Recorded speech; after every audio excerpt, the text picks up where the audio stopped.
하나님 주시는 평안이 오늘 예배에 참석하신 여러분들에게 충만하기를 기원합니다. 여러분, 마음이 편하기 위해서는 내 마음이 편안해야 됩니다. 그죠? 우리 마음속에 원수 같은 사람들이 없어져야 평안하는 것이죠. 한번 따라할까요? 원수도 사랑하자. 원수를 사랑하라. 원수까지도 따라합시다. 원수까지도 사랑하겠습니다. 여러분, 말은 쉬운데 쉽지가 않죠. 참 쉽지가 않은 일입니다. 이 어려운 말을, 이 어려운 것을 우리 주님께서 우리에게 하라고 말씀하십니다. 여러분, 다들 동의하시겠지만 살아가면서 인간관계처럼 참 힘든 것이 없는 것 같습니다. 잘 해준다는 것이 그만 상대방의 마음을 상하게 만들어서 관계가 틀어지기도 하고, 별 의미 없이 했던 행동과 그 말들이 그 상대방의 마음에 상처를 주기도 하는 것이죠. 참으로 장담할 수 없는 것이 인간관계입니다. 그렇다고 이 땅에 살아가면서 나하고 좋은 관계만 맺고 있는 사람들하고만 살아갈 수가 없지 않습니까? 싫고 좀 관계가 좋지 않은 사람들과 어울려 살아가는 것이 이 땅의 삶인 것 같습니다. 네, 여러분, 한번 잘 생각해 보십시오. 나도 좋아하고 나를 좋아하는 사람들과 나도 싫어하고 나를 싫어하는 사람들 분류 중에서 어떤 사람들이 더 많습니까? 대부분의 경우 나를 좋아하고 나도 좋아하는 사람들이 더 많습니다. 가만히 생각해 보십시오. 나를 싫어하는 사람은 적은 소수이고 몇 명에 불과하다는 것이죠. 하지만 안타깝게도 대부분의 사람들이 안티 반응을 보이는 몇 명의 사람들 때문에 속이 상하고 힘들어하는 것이죠. 연예인들, 그 유명한 연예인들, 그 많은 사람들에게 사랑을 받는 연예인들이 그 안티 팬들의 그 악플을 보고 견디지 못하고 힘이 들어서 자살하지 않습니까? 100명 중에서 99명이 좋아하고 1명만 싫어해도 힘들어하는 것이 우리 인간입니다. 연약하고 깨어지기 쉽고 상처받는 것이 우리 인간인 것이죠. 그러니 여러분, 우리 서로 연약한 존재임을 잊지 마시고 서로가 힘이 되어야 됩니다. 우리 옆에 분 손을 딱 잡으시고 내가 힘이 되어 드리겠습니다. 인사합시다. 오늘 부부로 앉으신 분들 가운데 손을 안 잡으신 분이 있는데 오늘 기회입니다. 꼭 잡으시고 다시 한 번 더 내가 당신을 더 사랑하겠습니다 라고 인사하십시오. 여러분, 우리 알고 보면 서로 약합니다. 연약한 존재이고요. 강한 것처럼 보이지만 혼자 있으면 때로 눈물 지새우며 우는 것이 우리 인간이에요. 이때 우리가 서로 도와줄 때 큰 힘을 가지고 살아갈 수 있습니다. 여러분, 인간관계를 맺을 때 3가지를 염두에 두시면 좋겠습니다. 첫째는 모든 사람들이 나를 좋아하는 것도 아니고 나를 싫어하는 것도 아니다. 맞는 말이죠. 어디를 가든지 나를 좋아하는 사람이 있고 나를 싫어하는 사람이 있습니다. 하지만 모든 사람들이 나를 좋아할 수도 없고 모든 사람들이 나를 싫어할 수도 없습니다. 저 같은 스타일을 좋아하는 사람도 있고 저 같은 스타일을 싫어하는 사람도 있습니다. 여러분, 때로는 내 마음도 내가 모르는데 상대방의 마음을 어떻게 다 맞출 수가 있겠습니까? 어느 누구도 모든 사람의 마음을 맞출 수가 없습니다. 그래서 저는 제 마음속에 어떤 마음을 가지고 있냐면 사람들이 비난하고 비판할 때 그리고 나를 싫어할 때 당연하게 생각하자. 그렇지 않으면 견딜 수가 없어요. 여러분도 마찬가지입니다. 어느 모임, 어느 곳에 가든지 모든 사람이 나를 좋아하는 것도 아니고 나를 싫어하는 것도 아니다라는 것을 염두에 두어야 됩니다. 두 번째는 인간관계는 진전되고 진보됩니다. 처음부터 친해지거나 원수가 되는 경우는 없습니다. 같은 학교, 직장, 사업터, 교회에서 함께 신앙생활하면서 점점점 친한 관계로 발전되거나 본의 아니게 원수 관계로 악화되는 것이죠. 때로는 급격하게 발전되기도 하고 때로는 천천히 그 관계가 진전되기도 합니다. 사소한 의견 다툼이나 갈등이 생길 때 그것을 잘 극복하면 절친, 우리 젊은 아이들 말로는 베프, 베스트 프렌드 되는 거죠. 그걸 극복하지 못하면 원수가 되는 것입니다. 처음부터 인간관계가 원수나 절친관계가 되는 건 아니라는 것이죠. 한 번의 만남, 한 번의 사건으로 끝나는 것이 아니라 계속 진전되고 진화됩니다. 마지막 세 번째는 인간관계에는 반전이 있습니다. 오늘은 친구였는데 내일 원수가 되기도 하고, 오늘 원수였는데 내일 친구가 되는 것이 인간관계입니다. 여러분, 미국과 북한을 한번 보십시오. 몇 달 전에만 하더라도 정말 입에 담지 못할 그런 과격한 말들을 서로 간에 퍼부었습니다. 정말 전쟁이 일어날 것 같은 긴장감이 감돌았죠. 우리나라에 살고 있는 우리 국민들은 이 안보 불감증, 설마 전쟁이 일어나겠나라고 생각했지만 해외에 계신 동포들은 한국으로 전화를 많이 했습니다. 곧 전쟁이 일어날 것 같은데 어떻게 하고 있느냐. 근데 이게 웬일입니까? 두 정상이 만나서 악수를 하고 엄지척. 야, 그죠? 전쟁이 일어날 것 같았는데 서로가 서로를 지켜 세워줍니다. 물론 앞으로 어떻게 될지 지켜보아야 되겠지만 나라와 나라 관계만 이런 것이 아니라 인간관계도 마찬가지라는 것이죠. 그러니 여러분, 지금 현재 나와 관계가 좋지 않은 사람이 있다 할지라도 영원히 관계가 안 좋을 것이다 생각하면 안 됩니다. 어느 순간인가 또 절친한 사람이 될 수 있다는 것이죠. 그리고 지금 친하다고 또 나중에 지나오면서 서로 관계가 나빠질 수 있지만 그것도 일시적일 수 있다는 걸 기억하시고 반전이 있다는 걸 꼭 기억하시면 인간관계를 맺을 때 어느 정도 여유를 가질 수가 있습니다. 오늘 본문은 이렇게 인간관계를 맺고 살아가는 우리들에게 원수 같은 사람들을 어떻게 대할 것인가라고 말씀합니다. 오늘 본문에서 예수님께서는 원수를 어떻게 하라고 말씀합니까? 원수를 어떻게 하라고 말씀하죠? 사랑하라 말씀합니다. 하나님을 아버지라 부르는 성도, 예수를 구주로 믿는 성도는 이런 삶을 살아가라고 당부합니다. 하지만 참 쉽지가 않아요. 왜냐하면 첫째는 이거는 감정에 반하는 행동이에요. 우리의 감정은, 우리의 본능은 싫은 사람, 미워하는 사람, 원수 같은 사람을 보면 나도 모르게 고개가 돌아가고 심장이 벌렁벌렁거리시며, 그죠? 막 감정이 절제되지 않지 않습니까? 이런데 그것을 극복하면서 사랑하라고 하니까 힘든 거예요. 두 번째는 세상의 가르침과 조금 다른 것 같습니다. 세상은 받은 대로 갚아주고 절대로 약한 모습을 보이지 마라. 이에는 이로, 피에는 피로, 때로는 보복하라 가르치기도 합니다. 그런데 주님께서는 사랑하라 말씀하니까 이렇게 사랑을 베풀면 상대방이 나를 무시할 수도 있고 여러 가지 생각을 가질 수 있다는 것이죠. 근데 여러분, 오늘 본문 말씀을 잘 기억하십시오. 먼저 오늘 본문을 보면 예수님은 원수를 사랑하라고 했지, 말씀하셨지, 원수를 만들지 말라고 말씀하지는 않으셨습니다. 여러분, 원수를 사랑하라는 말과 원수를 만들지 말라는 말에는 큰 차이가 있습니다. 원수를 사랑하라는 말에는 원수가 생길 수 있다는 것을 전제로 합니다. 그때 어떻게 대응할 것인가를 생각하라는 것이죠. 누가복음 6장 27절 28절 말씀 같이 읽어볼까요?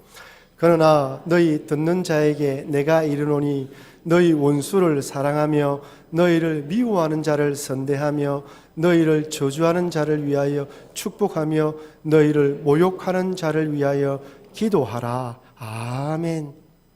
분명 주님께서는 원수를 사랑하라고 말씀하셨습니다. 살아가다 보면 원수가 생길 수 있다는 거예요. 왜 그렇습니까? 첫째는 복음 때문입니다. 우리의 믿음 때문입니다. 예수 그리스도를 구주로 믿는 신앙 때문에 원수가 생기는 것이죠. 유대인들 한번 보십시오. 유대인들에게 예수님은 원수입니까? 구원자입니까? 그들에게 예수님은 원수였습니다. 하나님을 나의 아버지라 부르는 신승모독죄를 지은 사람이고 십자가에 달려 죽여야 하는 이단으로 생각했습니다. 예수님께서 3일 만에 부활하시고 제자들이 예수님의 부활을 전하자 유대인들, 종교 지도자들은 싫어했습니다. 매질하며 예수님의 부활을 증거하지 못하게 만들었습니다. 그들에게 예수님, 아니 우리 기독교인들은 원수입니다. 다른 종교를 가진 사람도 마찬가지죠. 이슬람인들 어떻습니까? 모슬림인들은 교회에 방화를 하고 목사들을 죽이며 성도들의 집을 약탈하고 파괴합니다. 지금은 그렇지 않지만 여러분 한번 20, 30년 전 한번 생각해 보십시오.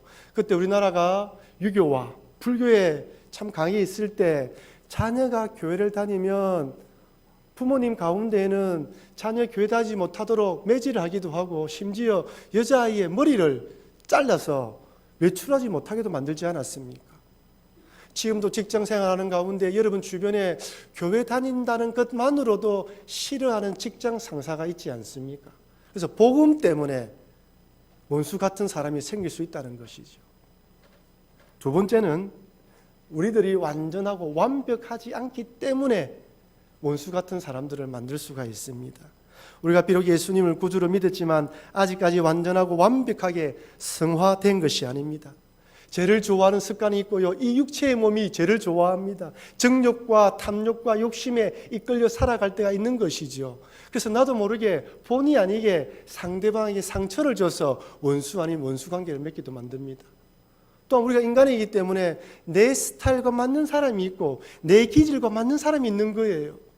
그래서 어떤 경우는 나와 맞아서 좋은 절친의 관계가 되기도 하지만 때로는 내 스타일과 맞지 않기 때문에 적당하게 거리를 두기도 하고 그렇게 살아가는 것입니다.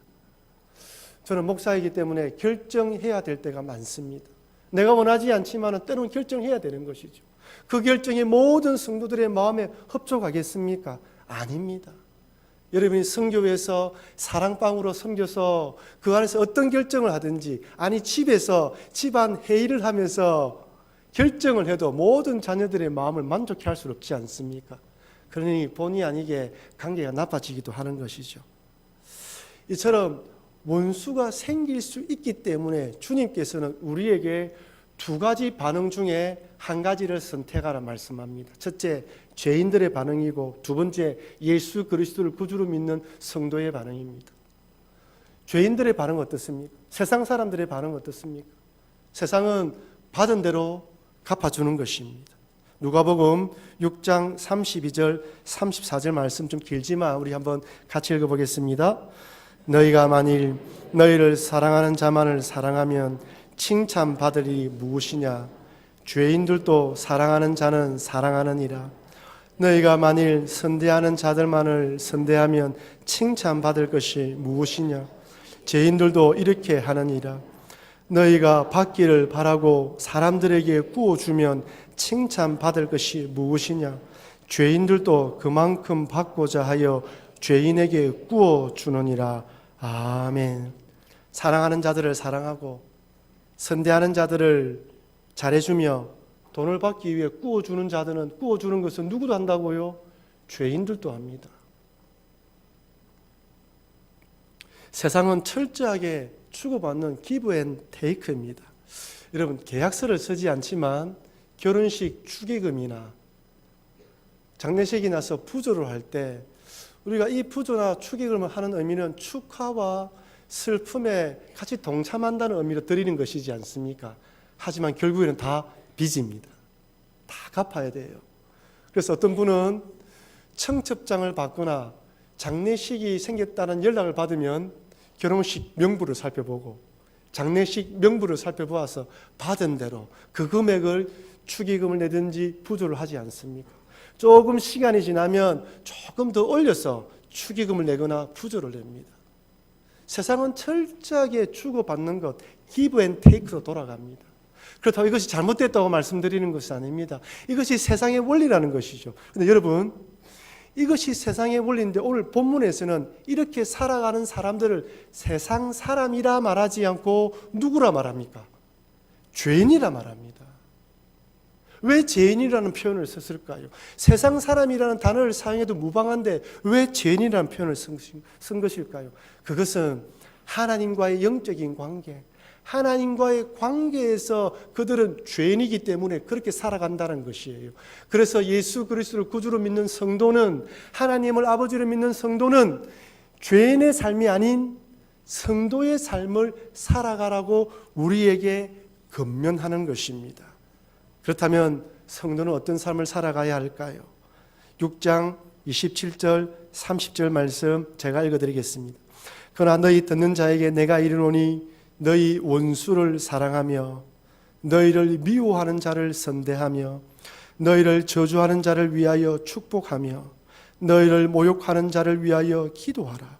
너희의 입뺨을 치는 자에게 저 뺨도 돌려대며 내 겉옷을 빼앗는 자에게 속옷도 거절하지 말라. 내게 구하는 자에게 주며 내 것을 가져가는 자에게 다시 달라 하지 말며. 아멘. 아멘입니까? 아멘입니다, 여러분. 받은 대로 갚아주는 수준이 아닌 원수를 사랑하며 선대하며 축복하라 말씀하십니다. 이것이 바로 예수 그리스도를 구주로 믿는 성도의 삶이라는 것이죠. 여러분, 다시 말씀드리지만 이 말씀은 누구에게 주는 말씀입니까? 세상 사람들입니까? 그리스도인들입니까? 여러분과 저에게 주시는 말씀이에요. 예수님께서 내 죄를 위해 십자가에 달려 돌아가셨다 고백하는 자, 하나님을 아버지로 믿고 예수님을 구주로 믿고 살아가는 자들에게 주시는 말씀이 이 말씀입니다. 여러분, 성도가 누구이죠? 성도는 어떤 사람입니까? 로마서 10장 9절 10절에서 이렇게 말씀합니다. 우리 같이 읽어보겠습니다. 내가 만일 내 입으로 예수를 주로 시인하며 또 하나님께서 그를 죽은 자 가운데서 살리신 것을 내 마음에 믿으면 구원을 받으리라. 사람이 마음으로 믿어 의에 이르고 입으로 시인하여 구원에 이르느니라. 아멘. 여러분들은 예수님을 주로 시인하셨습니까? 하나님께서 그를 죽은 자 가운데 살리신 것을 마음으로 믿으십니까? 예수님을 구주로 입으로 시인하셨습니까? 신한 자들이 성도예요. 예수 믿는 사람들입니다. 그다음 여러분들이 예수님을 구주로 믿고 있다는 것을 어떻게 증명합니까? 내 마음으로 예수를 믿고 있고 입으로 시인했다는 것을 어떻게 사람들이 알 수 있고 주님이 알 수 있습니까? 요한 1서에서는 이렇게 말씀합니다. 요한 1서 3장 10절 말씀 같이 읽겠습니다. 이러므로 하나님의 자녀들과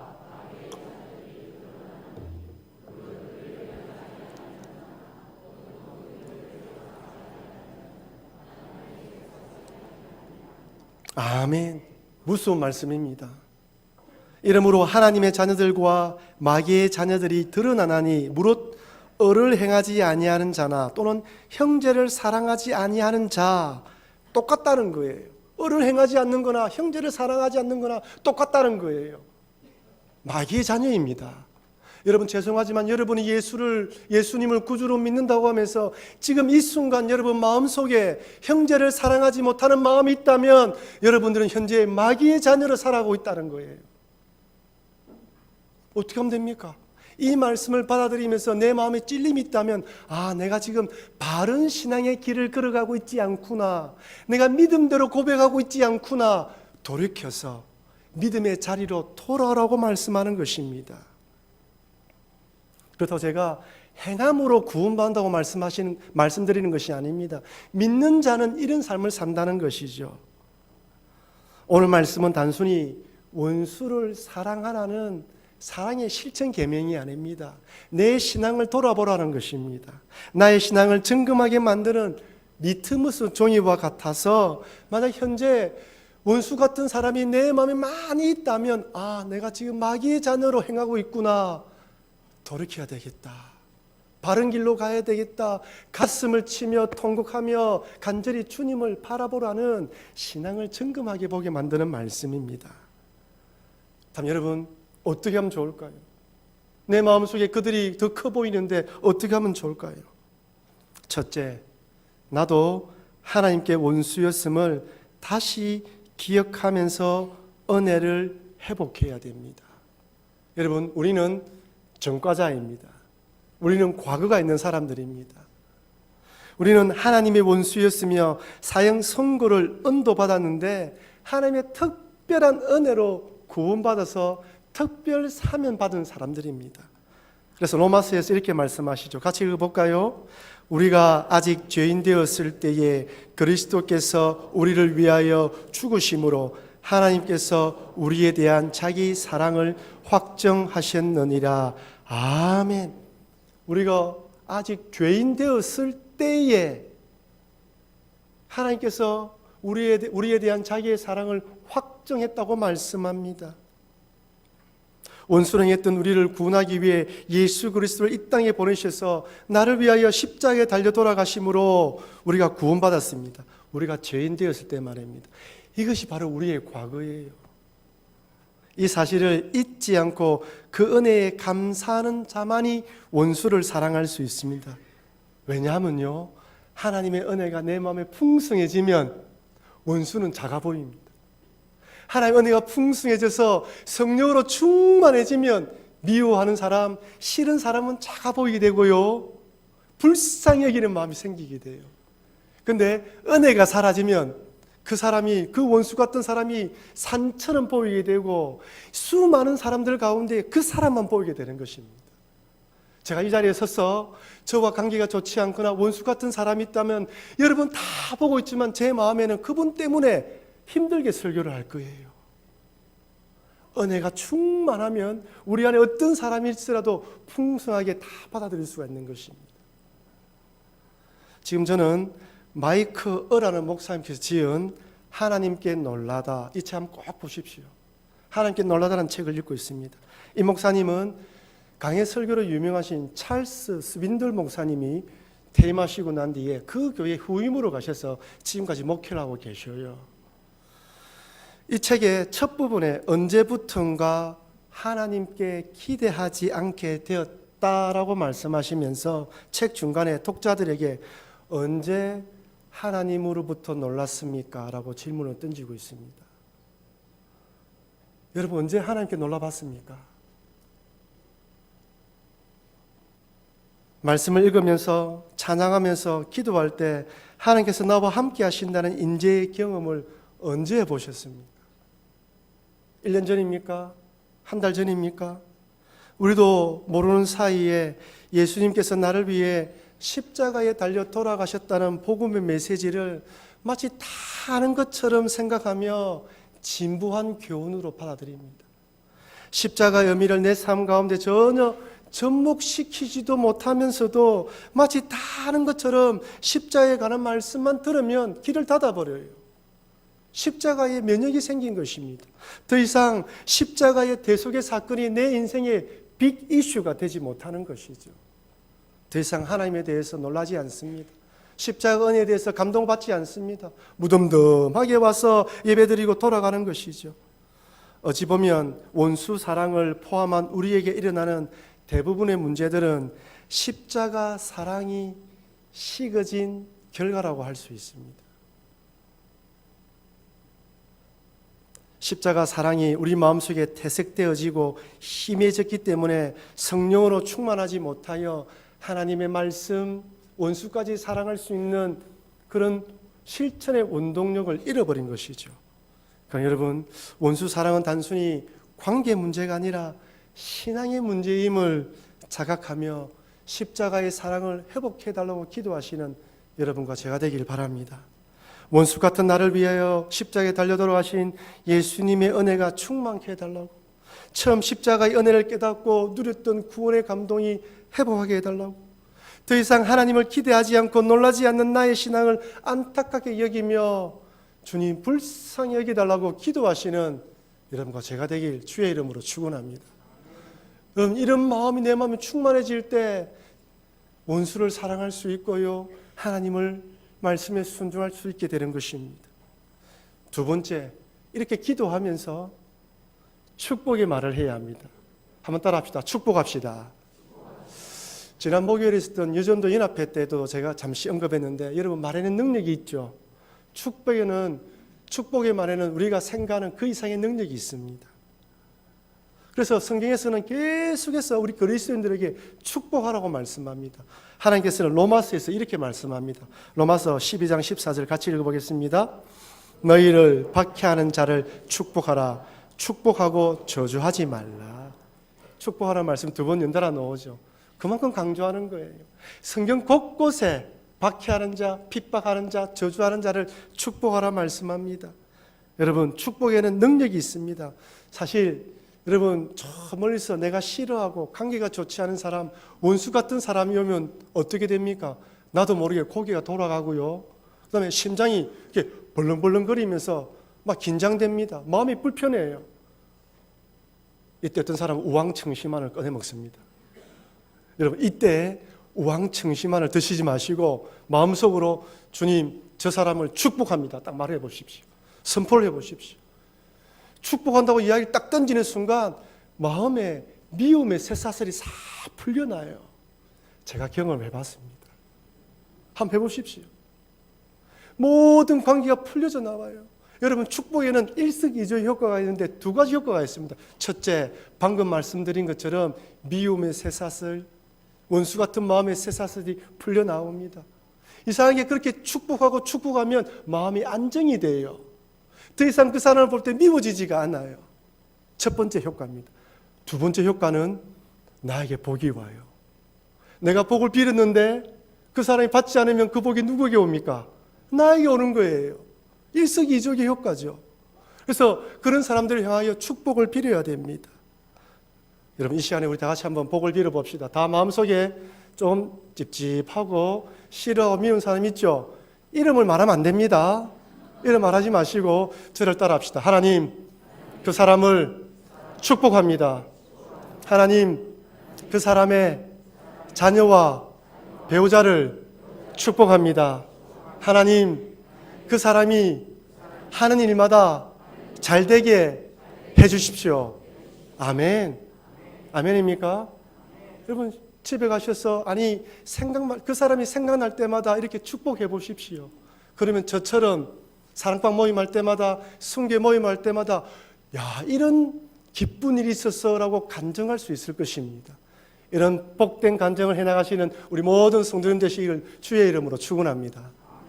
마지막 세 번째는 상주심을 믿어야 됩니다. 6장 35절 말씀 같이 읽어볼까요? 오직 너희는 원수를 사랑하고 선대하며 아무것도 바라지 말고 구워주라.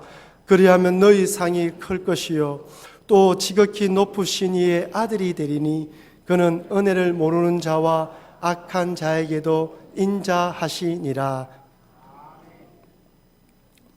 여러분, 원수를 사랑한다는 말이 율법처럼 들리면 힘이 들잖아요. 어떻게 그 원수를 사랑할 수 있을까?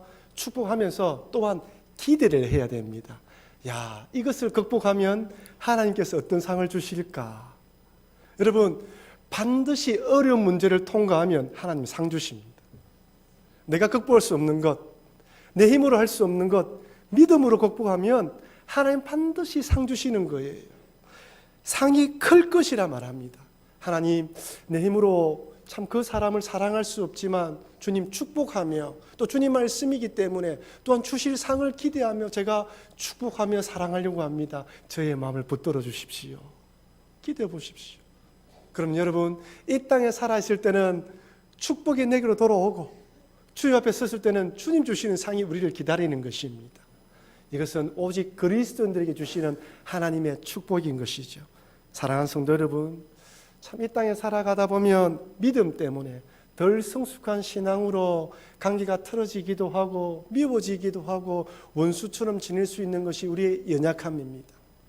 이때 세상의 방법이 아닌 예수님 주신 말씀으로 가슴에 품고 내 마음속에 미워하는 사람들, 싫어하는 사람이 많이 보인다면 내가 십자가 사랑을 잃어버려서 그렇구나 라고 생각하면서 무릎 꿇어 주님, 나를 사랑하신 그 십자가 사랑을 회복시켜 주시고 이 믿음으로 사랑하고 선대하고 축복하는 사람 되게 달라고 간절히 기도하십시오. 그리고 그 사람들을 떠올 때마다 축복하는 말씀을 선포하여서 이 땅에 사는 동안 축복을 받을 뿐 아니라 하나님 앞에 섰을 때 큰 상을 받으시는 우리 모든 성도님 되시길 주의 이름으로 축원합니다.